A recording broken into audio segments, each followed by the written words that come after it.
Amigos do Logos Apologética, tudo bem? Aqui é o Emerson e hoje neste vídeo nós vamos falar aí, mais uma vez, sobre esse tema, a Bíblia e a ciência. Pessoal, desde já peço para que vocês inscrevam-se no canal, curtam o vídeo, comentem, compartilhem, cliquem no sininho aí para receber as notificações. Certo, pessoal? E peço para que vocês também apoiem o canal, ou seja, tudo que vocês adquirirem aqui nos links na descrição do vídeo, vocês apoiem o meu trabalho e assim eu posso trazer mais conteúdo. Comentem o que vocês gostariam de ver, tá certo? E aí nós vamos trazer para vocês, tá bom? Embora tanto a investigação científica quanto a interpretação do texto bíblico atendam à autorrevelação de Deus, o fato de a Bíblia ser uma forma mais diretamente disponível do discurso de Deus, chamada revelação especial, dá à revelação bíblica uma prioridade interpretativa sobre as alegações da pesquisa científica. A cosmovisão bíblica sustenta que o conhecimento humano só é possível à luz da ação de Deus, que não permite que a investigação científica afirme ter a capacidade de descobrir todo o conhecimento. A descoberta científica é possível porque o mundo observável revela a verdade sobre si mesmo e sobre Deus, mas essa verdade nunca é realmente em contradição com a verdade de Deus nas Escrituras. Enquanto a investigação científica infere o discurso de Deus em sua criação, a revelação especial registrada na Bíblia é um testemunho verbal mais direto do discurso de Deus. Portanto, enquanto ambos os modos de investigação, tanto científico como bíblico, quanto bíblico, são falíveis como processo humano, a investigação bíblica tem prioridade interpretativa sobre a científica porque é a palavra de Deus e não meramente um efeito não verbal de alguma palavra de Deus que está por trás. Como pensamos sobre a relação da Bíblia com as afirmações científicas modernas? O que fazemos quando encontramos aparentes discrepâncias? Devemos começar considerando brevemente como uma visão do mundo baseada na Bíblia difere do secularismo e do cientificismo dominantes no mundo ocidental. Os círculos dominados pelo secularismo moderno consideram a Bíblia obsoleta e consideram a ciência a forma preferida de avançar no conhecimento. Supostamente, o conhecimento humano não precisa de Deus, mas essa visão tem fundamentos defeituosos. Simplesmente pressupõe uma certa visão de mundo e da ciência. Supõe que Deus, se é que existe, está ausente do mundo, e assume que a investigação científica moderna nos mostra sem problemas a verdadeira natureza do mundo. A Bíblia, ao contrário, coloca diante de nossas mentes um Deus que não apenas criou o mundo, mas está continuamente envolvido nele. Seus propósitos pessoais podem incluir eventos excepcionais que chamamos de milagres, mas ele também está intimamente envolvido no curso normal da natureza. Tu fazes crescer a grama para o gado, lá em Salmo 104, 14. A investigação científica depende dia a dia de sua fidelidade e constância, que são a fonte das regularidades que os cientistas estudam. Os cientistas são feitos à imagem de Deus e, em suas investigações científicas, eles estão, muitas vezes sem reconhecê-lo, tentando pensar os pensamentos de Deus, depois dele, em um nível de criatura. Como os cientistas vivem em um mundo que Deus governa pessoalmente, eles não podem corretamente proibir Deus de agir contrariamente a uma regularidade costumeira quando ele opera milagres. Os cientistas modernos confiam nas regularidades da natureza, que são produto da sabedoria e fidelidade de Deus.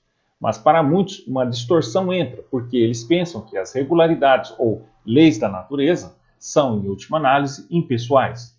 Se são impessoais, são basicamente como um mecanismo, para o qual não pode haver exceções. Então, antes mesmo de ler a Bíblia ou ouvir as evidências, eles pensam que sabem que não pode haver exceções e nem milagres. Essa visão antibíblica do mundo tem consequências. A ciência ainda pode ter sucesso em muitos aspectos, pois a concepção distorcida está próxima o suficiente da realidade para possibilitar avanços. Ao mesmo tempo, está fadado a entrar em conflito com a Bíblia quando se trata de reconstruções do passado. A Bíblia nos dá uma maneira de pensar sobre esses desafios ao ensinar sobre o discurso de Deus. Estamos acostumados a pensar que a Bíblia é a palavra de Deus. De fato é. Mas a própria Bíblia indica que Deus fala de outras maneiras também. A fala de Deus é o que governa seus atos de criação.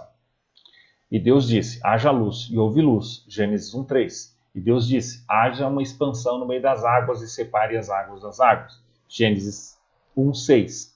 Pela palavra do Senhor foram feitos os céus, e pelo sopro de sua boca todo o seu exército. Salmo 33:6. E ele também posteriormente governa o mundo na providência, falando, Ele envia seu comando para a terra, sua palavra corre rapidamente. Ele dá neve como lã, ele espalha gelo como cinzas. Salmo 147, 15 ao 16. Ele sustenta o universo pela palavra de seu poder. Como Deus é Deus, todas as suas palavras se harmonizam umas com as outras. Podemos ter confiança de que não há discrepância real entre as palavras que ele nos fala nas Escrituras e as palavras que ele envia para governar o mundo. Esses dois tipos de palavras se correlacionam naturalmente com dois termos técnicos da teologia: a revelação geral, que compreende a obra de Deus em revelar-se no mundo, corresponde às palavras de Deus enviadas para governar o mundo, e a revelação especial, que compreende a obra de Deus de se revelar aos seres humanos em momentos especiais e de maneiras especiais, como quando ele aparece ao povo de Israel no topo do Monte Sinai. A Bíblia é revelação especial na forma de palavras. Essas duas maneiras de falar de Deus são apresentadas graficamente no Salmo 19. Os versículos 1 ao 6 sobre a revelação geral, através do sol, da luz e das estrelas. Os versículos 7 ao 11 concentram-se na revelação especial na forma de lei, testemunho, preceito, que são encontrados especialmente nos mandamentos dados por meio de Moisés, mas mais amplamente nos 5 livros de Moisés, de Gênesis a Deuteronômio. Em suma, a revelação especial inclui as palavras de Deus que Deus fala aos seres humanos. Isso resulta na produção da Bíblia, que é a revelação verbal de Deus na forma escrita permanente. A investigação científica centra-se no mundo, que está intimamente ligado à revelação geral. O que então fazemos se encontrarmos uma aparente discrepância entre os dois? Se tivermos em mente o governo abrangente de Deus sobre o mundo e sua fidelidade, devemos concluir que não há discrepância real, mas talvez ainda tenhamos que lidar com aparentes discrepâncias, porque Deus é Deus e nós não. Deus é infinito e seu conhecimento é infinito. Somos criaturas e nosso conhecimento é finito. Mesmo a parte do pecado, somos limitados. Mas o pecado humano apresenta desafios adicionais, porque nosso pensamento e nosso julgamento são distorcidos pelo pecado. Vimos o efeito acima, quando consideramos que como a suposição de que as leis da natureza são impessoais leva à negação da possibilidade de milagres.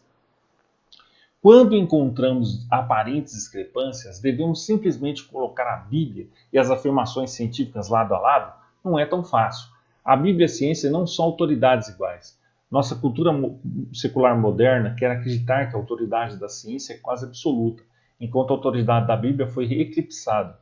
Mas a realidade é o oposto. A Bíblia é a própria palavra de Deus. Portanto, é completamente confiável e verdadeiro no que afirma. A ciência, ao contrário, é empreendimento humano. Erros de julgamento são possíveis. E a história da ciência mostra que, às vezes, pode haver reavaliações maciças do que antes se pensava ser verdade. Como observamos, a palavra de Deus governando o mundo é uma forma do discurso de Deus, juntamente com o discurso de Deus falado a nós como seres humanos na Bíblia. Ambos são completamente verdadeiros, mas o trabalho dos cientistas está a um passo da palavra de Deus que governa o mundo. Os cientistas observam os efeitos do mundo, do governo de Deus dentro do mundo natural. Eles não ouvem literalmente Deus falando com seus ouvidos. Eles inferem o discurso de Deus, a lei real que rege o mundo, observando os efeitos. Essas interferências podem estar certas, mas são falíveis. Eles são como uma aproximação da coisa real, ou seja, o discurso de Deus. Em contraste, na Bíblia temos a palavra de Deus em forma verbal. Não estamos na posição de meramente adivinhar, observando os efeitos. Tanto a investigação científica quanto a investigação da Bíblia são empreendimentos humanos. Ambos são falíveis como empreendimentos humanos. Quando encontramos uma discrepância, não podemos dizer imediatamente se é devido ao mal-entendido das evidências na ciência ou mal-entendido na Bíblia, ou ambos os tipos de mal-entendidos ao mesmo tempo. Temos que ter paciência, mas a Bíblia tem prioridade porque já está disponível na forma verbal. É a palavra de Deus em vez de ser meramente um efeito não verbal de alguma palavra de Deus que está por trás dela. A Bíblia também tem prioridade por causa do seu próprio propósito único para qual Deus deu. Desde a queda de Adão no pecado, o pecado contaminou todos os seres humanos, exceto o próprio Cristo. O pecado corrompe a mente, não apenas a carne. Ela perturba o pensamento humano. Cristo veio ao mundo para realizar o remédio para o pecado, por meio de sua vida, morte, ressurreição e ascensão. A Bíblia nos fala de Cristo para que creiamos nele e sejamos salvos. Através do seu Espírito Santo, começamos a ser renovados em nossas mentes. Romanos 12, 1 ao 2. A Bíblia tem um papel fundamental nesta renovação. Santifica-os na verdade, a tua palavra é verdade. João 17, 17.